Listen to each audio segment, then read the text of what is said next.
Okay, boys, if you're ever going to drop a like on a video, y'all need to drop it on this one. Literally, we were halfway through a deadlift workout at the gym, got the notification on my phone.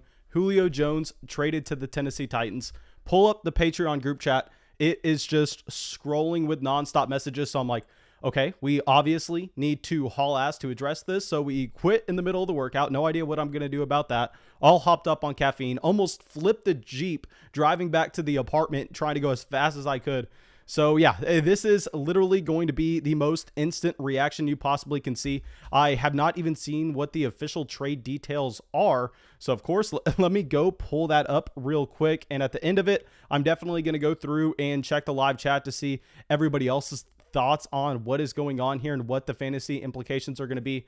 But obviously, Julio Jones, one of the best wide receivers in the NFL. This is going to make an impact not only for what you're expecting on the Atlanta Falcons, which we've kind of already discussed because we knew that Tennessee was the favorite to land Julio Jones. I mean, if you paid attention to the Vegas odds, Tennessee was like plus 175 a week ago compared to everyone else that was either plus 400 or you got even better odds. So yeah, I mean, Tennessee was the favorite to land Julio. It ends up happening. So let's pull up this chat real quick. Let me make sure that everybody in the Discord chat knows that we are live. But this is massive. I'm going to go over to Twitter, search Julio Jones and his name.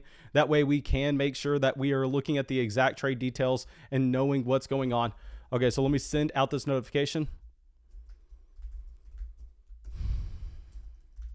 Okay, perfect. Got that out on the Discord. Now let's pull up Twitter, see these official trade details. And of course, we're going to not necessarily be focusing in on what this means for the Atlanta Falcons or the Tennessee Titans and who won the trade or not. I mainly just want to be focusing in on what it's going to mean for the respective players and their offenses for fantasy football purposes, because that's the entire reason we are here. But I'm just a little bit interested to see what the actual cost was for Julio Jones, because I understand he is one of the most talented wide receivers in the NFL, but teams really don't want to pay those players once they get past a certain age. He is already 32 years old, so not only are you having to give up assets for him, but you are also going through and having to pay the man as well. Okay, so let's go. And the Falcons and Titans are still discussing whether the package for Julio Jones will be a second and a fifth-round pick or a second with a swap of other picks per sources. But the belief is the agreement will get done. Okay, so essentially the report that we got that the Falcons were offered a first-round pick for Julio Jones was complete garbage. I know that a lot of people are going to be looking at this trade thinking that you're not necessarily seeing the Atlanta Falcons getting fair value for Julio, which is a completely fair standpoint to make. But I really want to focus in on the fact that Julio Jones is a 32-year-old wide receiver. I mean, this is kind of what you see in the NFL with how teams evaluate these players. But so if we are going to go through right now, and I'm not going to focus in on dynasty fantasy football because we are looking at Julio Jones and you're looking at him mainly as a win now asset. You're looking at him as someone that's going to be taking targets in 2021. Now beyond that, it's going to be very hard to project him for a significant target share. So y'all know I was saying that in dynasty leagues, AJ Brown was my wide receiver one this offseason with the departure of both Corey Davis and Jonnu Smith opening up so many targets in this offense. So yeah, it's going to take a hit to AJ Brown in any fantasy format, but specifically for 2021. Now, I will say if AJ Brown sees a massive fall in ADP where now you're getting him at over around discount, that's going to be something I'm excited about because we have seen this before with AJ Brown multiple years now, and that what you're finding is he's a wide receiver that wins with efficiency. I mean, this is why he was my wide receiver one once you ended up seeing those players leave, because they opened up so many targets in the offense, and you're looking at AJ Brown as someone that won on efficiency, and now all of a sudden he's someone that you can project to see over a 25% team target share. So that makes him one of the most exciting wide receivers in fantasy. Well, the volume isn't necessarily going to be there, but AJ Brown still has managed to be a wide receiver one in points per game since his breakout, his rookie season back in 2019. So please don't be drastically moving AJ Brown down your rankings. Now, I will say you have to drop him just because that ceiling to get a 28% team target share simply is not there anymore. And I know a lot of people are going to be viewing this as a massive bump up for Ryan Tannehill. And yes, that's exactly how you should be. I mean, there's no way that you can cut this where it's not making Ryan Tannehill a massive winner. And specifically in Superflex formats, which I know isn't necessarily that relevant for this channel because this channel is more so redraft one quarterback, but there is going to be a massive adjustment to where you're seeing Ryan Tannehill go off in drafts, what you're seeing with his trade value, because previously he was a quarterback going after that tier of guys that provided you the rushing upside. I mean, especially for 2021, there was never going to be a scenario before this trade that I was considering taking Ryan Tannehill over a Jalen Hurts, given the fact that with Ryan Tannehill, essentially you're betting on him having a very high touchdown rate per pass attempt, given the play action and what it has provided over the past few years in this offense. And I much prefer, would always to go betting with the rushing quarterbacks based on what we've seen the past 2 years and what's more predictive based on their ADP and their current cost. But no, I mean, with Ryan Tannehill here, I think that his likelihood of hitting that elite mark in his touchdown efficiency is going to go up. And also with the departure of Arthur Smith, who is now going over to Atlanta, you don't necessarily know how this offense is going to be looking for Tennessee. Maybe they're not as run heavy. Maybe they see the efficiency from the passing the ball with Ryan Tannehill over the past 2 years and they go, you know what? If we want to try to keep up with the Kansas City Chiefs, maybe we don't necessarily have the same talent at the quarterback position, but if we can become a little bit more of a balanced team rather than just ground and pound every single time, there we could try to get into those shootouts. So I will say, I do like this for Ryan Tannehill in that not only are you expecting him to have most likely a greater number of touchdowns based on his pass attempts, but also his yards per pass attempt. So his entire efficiency mark across the board should go up. And also maybe this makes the team skew a little bit more pass happy, which will definitely help Tannehill himself. Now, in the case of looking at Derrick Henry, this is going to be one of the most intriguing things to see with where his ADP moves. I'm going to predict that it doesn't move in either direction that far, because when you're expecting an overall offense to be more efficient, which, I mean, it's hard to be as efficient as the Tennessee Titans have been over the past few years. Let's get that out of the way, and that they have been one of the most productive and one of the most efficient offenses over the past 2 seasons. I mean, that nobody can argue. But here with Derrick Henry, you're always going to be getting a little more excited about a running back if you can project their offense to score more points. But like we just got done talking about, maybe this makes it where Derrick Henry isn't going to be seeing close to 300 carries in a season. And if that's the case, do we have to bump him down slightly? But the efficiency of the offense is a little bit more projectable now. So please let me know what y'all are doing with Derrick Henry. I don't necessarily know where we should be going from here. But if we go over to the Atlanta Falcons, actually real quick, let me also say in terms of the Tennessee Titans, Anthony Firkser, I know, is someone that was getting some hype based on the fact that, hey, A.J. Brown can't get every single target on this offense. Firkser definitely gets hurt. I mean, his target share is going to, I don't want to say plummet, but it's going to fall to a range where you're not necessarily excited about a tight end that you don't think has a great talent profile in general if the elite volume is not going to be there. So yeah, you can't be nearly as excited as you previously were with the tight end for the Tennessee Titans. I know Anthony Firkser, I'm probably not pronouncing his last name correctly. Y'all know that I can't read, I can't talk, but regardless, you know who I'm talking about. Now going over to Atlanta, here we have to take some L's. So the number one thing with this trade is it's not going to vault Calvin Ridley up to being the wide receiver 1 in fantasy, but it is definitely going to have an impact on Kyle Pitts. So Kyle Pitts is a player that, I mean, we have been just on record for being much lower than consensus on his 2021 production. So y'all know I've said that it's laughable when you saw teams taking a rookie tight end, even with him being the best tight end prospect of all time, as the 4th tight end off the board in 2021 redraft leagues. Well, we said that about a month ago, and I was adamant on that. And now that pick is not that bad.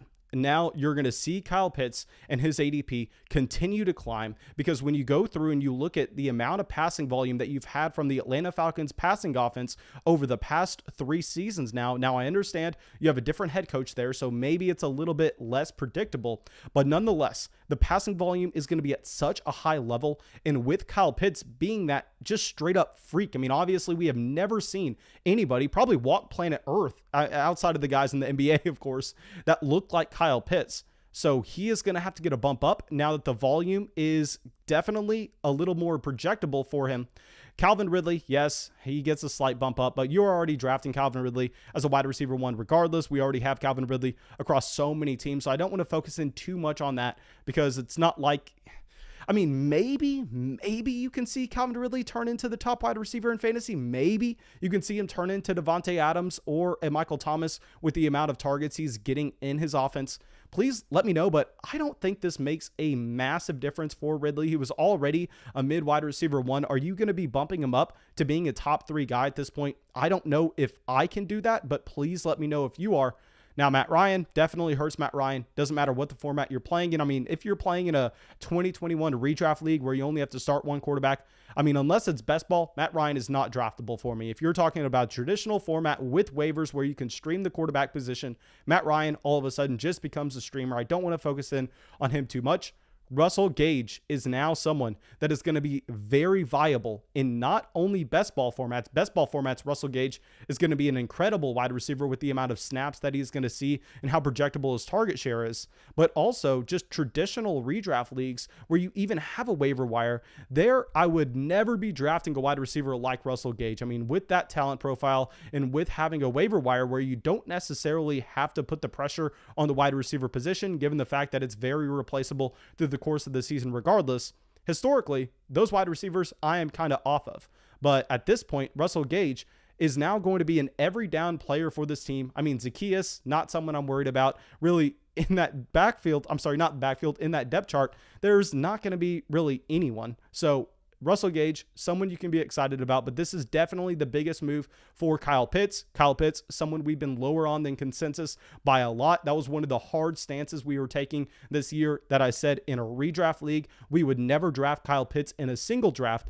And now we're looking like fools. Now we are going to be seeing that ADP rise, and we could have got a quote unquote discount if we would have just been less stubborn. But no, we were stubborn. We kind of have to sit here and take the L. I'll say, depending on how far he rises, I'm most likely still not going to have Kyle Pitts in any format regardless, but I'm not going to be stubborn about this. I'm not going to pretend like we did not take this L. I mean, you have to at this point. If we were saying we weren't drafting a player, even if he hasn't performed yet, I mean, we're still looking like idiots if his ADP climbs a round. If it climbs 2 rounds, at that point, you lost out on a ton of value. So yeah, taking RL on Kyle Pitts for 2021 redraft leagues. So that kind of sucks that we have to take that before the season even starts. I will still say I'm probably not going to be willing to draft him depending on where his price goes, but it's definitely going to be a riser. Now, outside of that, I don't know if we have too much talking about. Let me go through and read the general chat real quick. I see that we already have 65 likes on this stream, so that is absolutely massive. Thank you all for coming out. Like I said, I mean, we almost flipped the Jeep driving back to the apartment from the gym so we can get this live stream going. But we were going to be doing a mock draft today. Maybe we'll do that tomorrow instead. Please let me know if that's something y'all are wanting to do. And of course, if you have not already, I've seen that we have a ton of people already subscribing. Let me give some shout outs real quick to all the new subscribers. Okay, so Phil, Michael, Jared, and Nick all recently subscribed to the channel. Thank you, my dudes. I really appreciate that. Okay, so now we have Brett in here saying Titans are the favorite to win the AFC. Man, I'll say they are definitely the favorite to win their division, the AFC. That's a little bit of a stretch there, my man. Okay, so now we see some people saying, me realizing that I'm going to be reaching for Ryan Tannehill. I mean, yeah, Tannehill definitely gets a bump up. What I should have probably done before we got this live stream kicked off, actually, I just wanted to get it kicked off regardless, is I should have gone through some of my dynasty formats. I know this isn't the dynasty channel, but still, those are the main formats we were playing at this time of the year. And I should have seen how many shares exactly we had of Ryan Tannehill in those Superflex leagues, because this is going to be exciting. And what you can actually do now is with Ryan Tannehill, when you're drafting him, you're betting on the passing volume of the offense. You're not necessarily betting on his rushing capabilities. So what that makes is that makes a great stacking candidate. If you can go through and you can start your draft by, say, getting AJ Brown in the 2nd or the 3rd round, and at that point you then understand that you are going to be targeting that Tennessee Titans stack, and then you can try to target Julio Jones a couple rounds after, and then around, I don't know where his ADP is going to end up, but where his ADP is, if you could come away with Ryan Tannehill, that would be a very nice double stack to have, understanding that when you're looking for those stacks, you definitely want the pocket passers, the guys that project to see volume rather than having the points on the ground. I mean, I'm definitely way more likely to stack someone like Ryan Tannehill with an AJ Brown compared to a Jalen Hurts with a Devonta Smith, given the fact that when you're drafting Devonta Smith, you're kind of betting on his rushing capabilities rather than what he's going to do with passing volume. But no, this is going to be one of the best offenses to stack in fantasy. Okay, so now let's go through, and Browns fan says Titans are still worse than the Chiefs, Browns, and Bills. Man, that sounds like it's coming from a Browns fan. I will say that. Okay, Johnny says Falcons has who at running back, Mike Davis. They're going to be passing a lot. Man, here I'll say, yeah, you can already project the passing volume for Atlanta. I don't want to necessarily dive in to it being because they have a specific running back in their backfield, but more so what we have seen historically with the offense and what you would project from their game script with how bad their defense should be this upcoming season. But yeah, I agree with it. I don't necessarily agree on the reason. Okay, Wesley says, in a startup right now, and I drafted Kyle Pitts at the 208 and Russell Gage at the 20th round. Okay, so Kyle Pitts at the 208, I'll say, oh man, I may have to refrain from all Kyle Pitts discussions because we got this so wrong. I don't necessarily want to be in take lock. I don't necessarily want to just be sitting here and continuing to tell people to fade Kyle Pitts because we got it wrong. So I'm going to refrain myself from answering any Kyle Pitts questions, just like we have to do with Juju Smith-Schuster after last year. Now, Noah's saying A.J. Brown versus Calvin Ridley in Dynasty. So I'll say in 2021 leagues there, I'm going to be wanting to go with Calvin Ridley and what you can project right now for his target share. But in Dynasty there, I still may want to lean with A.J. Brown based off what we've seen the first 2 seasons, based on Julio Jones already being 32 years old. So I'm not necessarily seeing him as someone that's going to be seeing over 22% of his team targets for the next 2 or 3 seasons. Okay. So now let's go through. Carlos says, does Derrick Henry lose his value? That's the main thing that I want to ask y'all here because you're expecting an overall bump of the production from the Tennessee Titans offense, which historically means that you're going to be expecting more production coming from the running back position. But maybe this skews the Tennessee Titans to be a little bit more of a pass-happy team. Obviously, Derrick Henry isn't running an insane amount of routes out of the backfield. So please let me know what y'all think this does with Derrick Henry. I think at the end of it, it's not necessarily going to move him in drafts that much because maybe you expect the efficiency to go up, the volume to go down, which could offset each other. But please let me know what you're thinking. Okay, so Tam says Kyle Pitts is the tight end 4 ? Behind Waller, Kelsey, and Kittle. What about Hawkinson? At this point, I think we have to sit here and specifically for Dynasty in redraft leagues there, I think you can make the argument, but in Dynasty, I'm going to have to take my L. There, I used to say that we would prefer having TJ Hawkinson at a discount compared to Kyle Pitts, but now Kyle Pitts is the answer, and it's honestly not even close. Okay.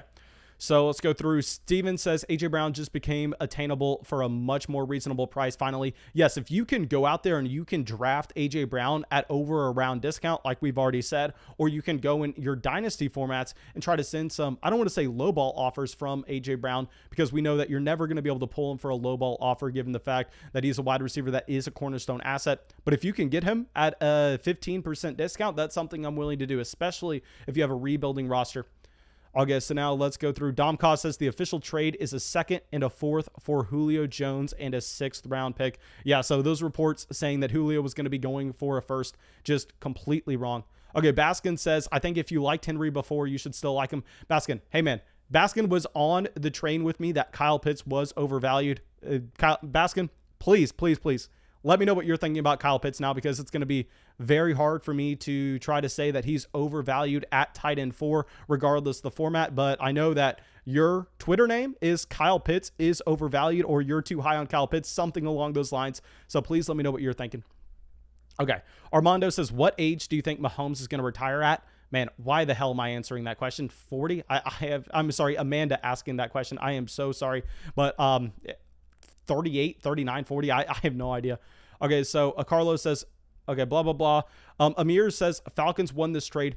I don't necessarily want to focus in on who, quote unquote, won the trade because it's a little bit harder to evaluate knowing there's so much going into it with not only what you are exactly giving up for Julio Jones, but also having to pay him a certain amount. So I don't want to give my opinion on that because I think those guys in NFL front offices are significantly smarter than I am. So who am I to say who, quote unquote, won the trade? Okay, so now let's go. Ryan says, who would you rather get, Saquon Barkley or Derrick Henry? Here, I'd rather get Saquon Barkley. I'd prefer Saquon Barkley before this trade. I'd still prefer him after, given the target share that he should have for the New York Giants. Okay, Andrea says, still worth to have Derrick Henry as a keeper. I believe I answered your keeper question over there on Patreon yesterday. Maybe I am confused. I know we answered a ton of keeper questions over there on Patreon, but please, if that's the case, just resend me your team, and I can definitely take a look at it again. Okay, Johnny comes in and says fantasy value. Derrick Henry is even. Julio Jones goes down. A.J. Brown goes down. Ryan Tannehill up. Calvin Ridley up. Pitts way up. Mike Davis even to a little down. I will agree with almost everything with that, but I'll say this definitely hurts Mike Davis. There is not a scenario where this helps Davis, and that with Mike Davis, you're not necessarily going to be expecting a bump up in volume. And if the overall efficiency of the Atlanta Falcons offense goes down, then Mike Davis, he has to get hurt by this trade. It's not necessarily going to be something massive, but I really do want to point out that Mike Davis has to be a loser here. Okay, Baskin says, I'm going to go put Kyle Pitts on the trade block and see what happens. Okay, man, please do that. Okay, Nick is saying Zacchaeus is actually a sleeper. I can't get behind Zacchaeus. I mean, I think Russell Gage, you do have to give him a bump up, but Zacchaeus is not someone that I'm really going to be drafting in any format outside of best ball leagues. Okay, D-Soldier says, I'm a Titans fan, and this is crazy. Please, if we have any Titans fans in here, let me know how excited you are about this trade. Let me know if you're happy you made it, happy that you're going all in to win this year. I don't think it was a massive price to go get Julio Jones, but please let me know what you're thinking. Okay, Ben coming out and asking the hard question. He's asking us, do you prefer Kyle Pitts or Darren Waller now in Dynasty? I mean, Darren Waller still surprisingly young. I mean, he is 27, 28 years old. We've already seen the elite production. You can already go through and assume that he's a tight end that's going to see more than 25% of his team targets. So it's so hard to say that. I'll say I still prefer Darren Waller, but I know that the community in Dynasty is going to prefer Kyle Pitts. So it mainly depends on how active a trader you're going to be, because there's a world that you can soak up more value by trading away Kyle Pitts than you can from Darren Waller. Okay, so now Garrett says, as a Jaguars fan, I'm sad Julio is going to cook my team. Honestly, as a Jags fan, I don't think this affects you at all, because it's not like you were expecting to be a contender for the next 2 years. And by then, Julio Jones is not necessarily going to be a factor for the Tennessee Titans. So if anything, for a Jags fan, this may actually be good news that you don't have future picks for the Tennessee Titans to play with. Yeah, I'm not worried about that at all. Okay, Toasty Brew says, super stoked as a Titans fan. Oh, Toasty Brew, I actually went through and broke down your Dynasty trade that you sent me on Twitter over there on our Dynasty channel today. Please let me know if you had a chance to watch that.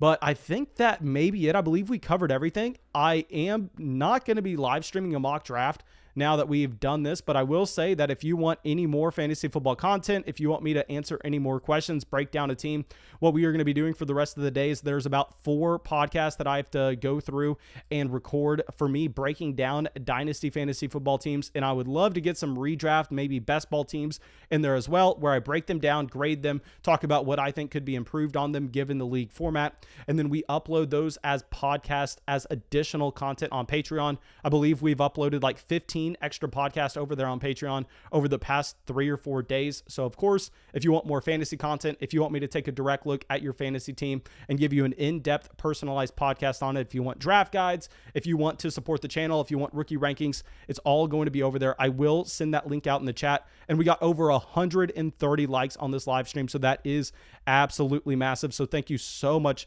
my guys. Okay, so let me send this out right now.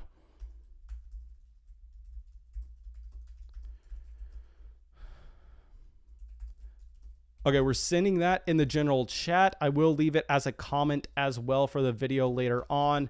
We just spammed that in the chat. And now let's see if we have any other questions before we head out. But guys, please, nobody else is willing to go through and almost get in an accident coming down here to go and make sure they're live streaming this as soon as it happens. So please go down there, drop a like, subscribe to the channel. And of course, if you can support the show on Patreon, that is absolutely massive. Alex saying, is Ryan Tannehill a top 10 quarterback in fantasy now? If Deshaun Watson's out this upcoming season, I think he does have a good case to be made to be in the top 10. Okay, Hurricane Warning says, keep it up with these news updates, please. Yes, sir, I definitely will. I promise you that. Okay, so Mike is saying, who would you rather keep? Allen Robinson, A.J. Brown, Michael Thomas, or George Kittle? There, I would prefer George Kittle, even if it's not a tight end premium format. I mean, the advantage that he is going to be giving you at the tight end position over the rest of your league mates is going to be absolutely massive. So I am going to be going that way. But yeah, thank you, my dudes. And that should be it. Drop a like, leave a comment, subscribe to the channel. If you can, support the show on Patreon. There'll be extra podcasts coming out later today over there. And I will see y'all with the video tomorrow.